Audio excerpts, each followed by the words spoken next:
Oke, Assalamualaikum warahmatullahi wabarakatuh. Hello class, welcome back to our lessons. Today we have the second meeting and we will talk about descriptive text and in classification reading. Jadi, seperti biasa sebelum memulai pembelajaran, Miss akan menjelaskan sedikit tentang RPP kali ini atau rencana pelaksanaan pembelajaran untuk hari ini. Satuan pendidikannya ada SMA yang sekarang. Mata pelajarannya masih bahasa Inggris ya. Dan untuk kelasnya kelas 10 semester 1. Materinya, kita hari ini akan membahas tentang reading yaitu descriptive text. Nah, kita sudah memasuki ke pertemuan kedua. Dan alokasi waktunya masih sama seperti minggu lalu, yaitu 1 kali 45 menit. Nah, yang pertama ada capaian pembelajarannya lagi atau CP. Di sini peserta didik mampu memahami dan menggali informasi faktual serta deskriptif mengenai suatu objek, seperti orang, tempat, ataupun benda dalam konteks yang personal dan umum. Dan adapun tujuan pembelajaran kali ini, jadi setelah peserta didik mengikuti proses belajar mengajar tentang pokok bahasan reading descriptive text, peserta didik diharapkan dapat yang pertama, dapat mengidentifikasi informasi umum seperti topik, tujuan, ataupun objek yang dideskripsikan dalam sebuah teks. Nah, yang kedua, diharapkan dapat mengidentifikasi informasi rinci seperti ciri-ciri fisik dari karakter, tempat, maupun objek dalam sebuah teks. Dan yang terakhir, peserta didik juga diharapkan dapat menganalisis struktur descriptive text. Oke, masuk ke materi pembelajarannya. Di sini kita akan belajar tentang yang pertama, pengertian descriptive text. Jadi descriptive text itu apa sih gitu. Nah, yang kedua, ada tujuannya. Tujuan dari descriptive text itu untuk apa gitu. Kenapa kita harus bisa atau kita harus belajar descriptive text ini. Nah, yang ketiga, ada struktur descriptive text. Jadi di dalam descriptive text itu ada apa aja sih strukturnya, terdiri dari apa aja gitu. Nah, yang keempat, ciri-ciri kebahasaannya.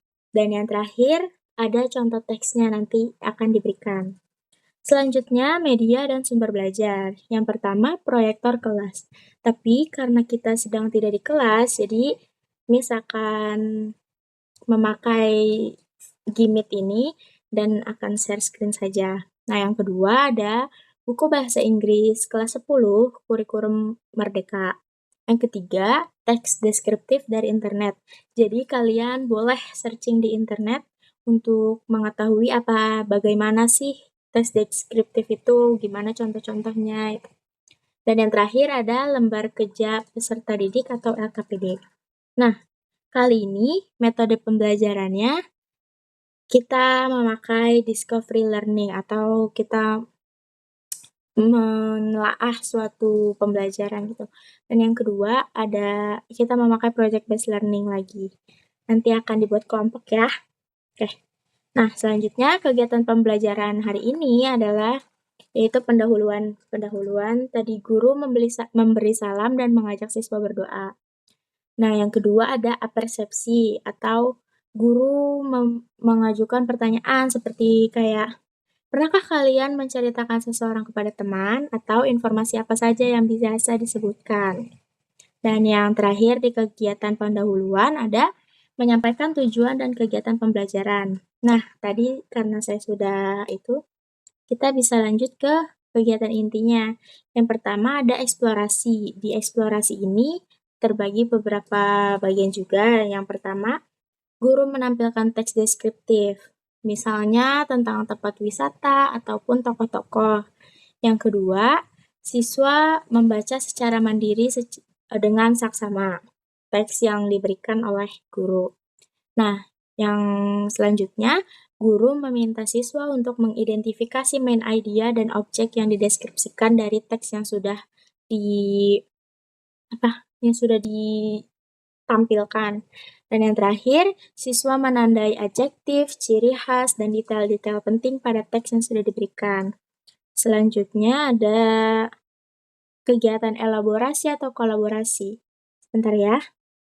Nah, selanjutnya ada kegiatan elaborasi atau kolaborasi. Di sini siswa diminta untuk mengisi LKPD secara berpasangan. Nah, karena tadi kita pakai project based learning, jadi mengisi LKPD-nya berpasangan ya. Nanti kalian cari teman. Untuk mengisi tentang yang pertama ada objek yang dideskripsikan. Jadi kalian harus mengisi kira-kira apa sih objek yang dideskripsikan itu. Yang kedua, deskripsinya secara fisik maupun karakteristik. Jadi objeknya itu gimana bentuknya, gimana karakteristiknya. Nah, yang selanjutnya, jenis adjektifnya yang digunakan dalam teks itu apa saja. Dan yang terakhir, informasi spesifik dari tiap paragraf. Oke, selanjutnya juga, setelah mengisi LKPD, guru menegaskan kembali struktur teks dan ciri kebahasaannya. Dan siswa diminta mempresentasikan hasil ringkasnya ke depan kelas setelah mengisi LKPD tersebut. Oke, yang terakhir, di kegiatan inti ada aplikasinya atau praktek. Jadi, siswa diminta identifikasi kembali teks kedua yang telah diberikan. Jadi, setelah yang pertama untuk contoh, nah yang kedua minta identifikasi lagi. Terus, diminta menjawab sekitar 5 pertanyaan juga tentang pemahaman mengenai teksnya. Dan yang terakhir, guru meminta siswa menyimpulkan ciri-ciri deskriptif teks.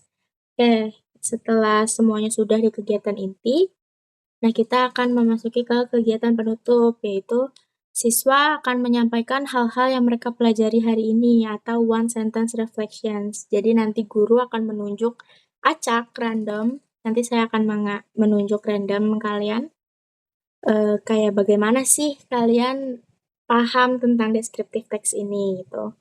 Nah, terus guru memberikan umpan balik. Saya akan memberikan feedback tentang pelajaran hari ini. Dan yang terakhir, akan ada penugasan. Siswa diminta untuk mencari satu teks deskriptif dari internet ataupun buku, lalu diidentifikasi struktur dan kebahasaannya.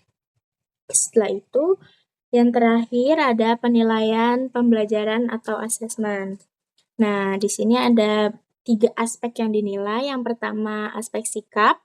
Bentuk penilaiannya itu secara observasi. Instrumennya dengan format pengamatan sikap. Waktu penilaiannya selama proses pembelajaran berlangsung. Yang aspek yang kedua adalah aspek pengetahuan. Bentuk penilaiannya secara tes tertulis. Instrumennya siswa dengan mengidentifikasi struktur teks dan menjawab pertanyaan berdasarkan teks yang telah diberikan. Waktunya setelah selesai KBM. Nah, yang aspek terakhir yang dinilai adalah aspek keterampilan. Bentuknya seperti laporan tertulis, dan instrumennya adalah format pengamatan untuk kinerja laporan tertulis. Waktunya pada saat presentasi ataupun pengumpulan tugas yang telah diberikan pada akhir sesi kegiatan belajar mengajar. Oke, itu saja untuk RPP-nya. Sekarang kita akan lanjut ke materinya. Bentar ya. Oke, nah ini adalah materi yang akan kita pelajari hari ini, yaitu tentang descriptive text. Nah, kontennya di sini kita akan mempelajari 5. Yang pertama ada definisi dari descriptive text. Yang kedua, tujuan dari descriptive text. Yang ketiga, ada struktur dari descriptive text. Yang keempat, struktur kebahasaan atau ciri-ciri kebahasaan dari descriptive text. Dan yang terakhir, contoh-contoh dari descriptive text. Oke. Yang pertama ada definisi atau pengertian. Jadi, descriptive text is a type of text that is used to describe a particular person, place, animal, object, or phenomenon. Jadi, descriptive text itu adalah tipe teks yang biasa digunakan untuk mendeskripsikan sebuah objek seperti orang, tempat, hewan, benda, maupun suatu fenomena. Nah, adapun tujuannya, yaitu the purpose is to give a clear and detailed description so that the readers can easily imagine the object being described. Jadi tujuannya tuh untuk memberikan penjelasan yang jelas dan detail. Jadi walaupun pembacanya tidak melihat foto atau melihat dengan jelas apa itu objeknya, tapi pembaca tuh bisa mengira-ngira, "Oh, seperti ini, seperti ini, seperti ini," karena jelas dideskripsikannya gitu.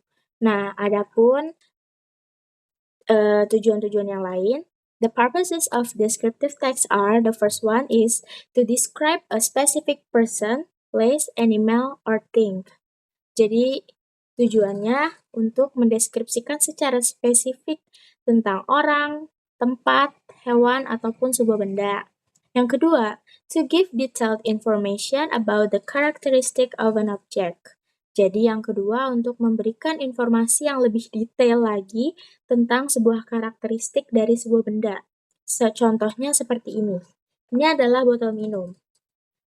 Berwarna biru, tutupnya berwarna biru, bentuknya kecil, dan memiliki label nama berwarna biru juga.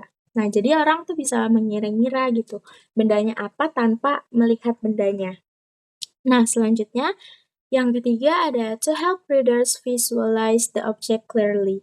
Seperti yang dibilang tadi, jadi tujuannya untuk membantu pembaca untuk memvisualisasikan objeknya secara jelas, walaupun tidak melihat secara langsung. Dan yang terakhir, to explain the physical appearance and qualities of something. Jadi yang terakhir tujuannya untuk memberikan penjelasan tentang fisik, tentang pemaparan fisik dan kualitas dari suatu benda, ataupun suatu tempat, ataupun suatu orang gitu. Nah, yang selanjutnya, materi selanjutnya, di sini ada structure dari descriptive text. Descriptive text has two main structure, such as the first one is identification and the second one is description. Jadi, di identifikasi ada this part introduce the object that will be described. It usually mentions the name, type, or general information about the object. Jadi, di identifikasi ini untuk mengenalkan sebuah benda yang akan dideskripsikan gitu. Biasanya menyebutkan namanya, tipenya bagaimana, ataupun general informasi atau informasi umum tentang objeknya. Nah, yang kedua ada description. This part describes the object in detail, such as its appearance, qualities, characteristics, habits, or function. Jadi di deskripsi ini menjelaskan lebih detail lagi tentang suatu objek tersebut. Jadi, seperti pemaparan fisiknya bagaimana, kualitasnya seperti apa, karakteristiknya bagaimana, habits atau kebiasaannya, dan fungsi-fungsinya. Tuh. Nah, oke lanjut. Ada language features atau ciri kebahasaannya. Nah, the common language features of descriptive text include the first one, using simple present tense. Jadi, ciri kebahasaan yang paling utama di descriptive text itu menggunakan simple present tense, yaitu menjelaskan tentang sekarang, memakai present tense. Jadi kayak, this is my friends. Tuh. Nah, yang kedua, using adjective to describe nouns. Example, beautiful, large, friendly, like she's beautiful. Jadi menggunakan adjektif untuk mendeskripsikan suatu benda. Dan yang ketiga ada using linking verbs such as is, are, has, and have. Ya, jadi seperti tadi kayak she is beautiful girl gitu. Nah, selanjutnya ada using specific noun like my best friend, Eiffel Tower, dan lain-lain. Jadi kayak she is my best friend, her name is blah blah blah blah gitu kan. Nah, yang terakhir juga using verbs related to the five senses like looks, feels, smells, sounds. Jadi menggunakan kata kerja yang berhubungan dengan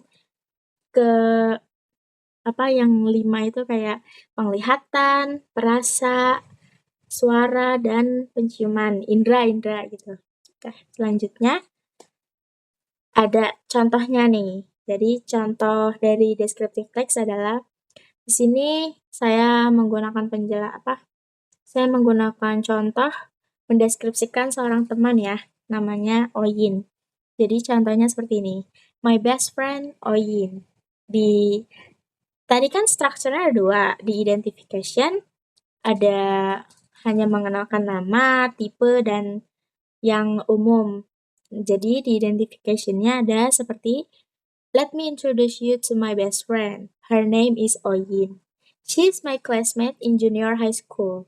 She's 13 years old. Nah, jadi di sini kan pendek ya, karena hanya mencakup nama, dia itu apa, dan umurnya umurnya berapa, kayak itu termasuk ke dalam informasi umum gitu. Lanjut ke description-nya yang lebih detail lagi, jadi Oyin is so pretty. She has an oval face, rounded eyes, pointed nose, and beautiful black long hair. Her skin color is fair. Also, she has a slim body and is quite tall. She's 165 centimeters tall. Oyin really loves to sing and play bass. She joins the dance club and music club as her extracurricular activity at school. She is smart and friendly. She often helps me to do my homework and always respects the elders.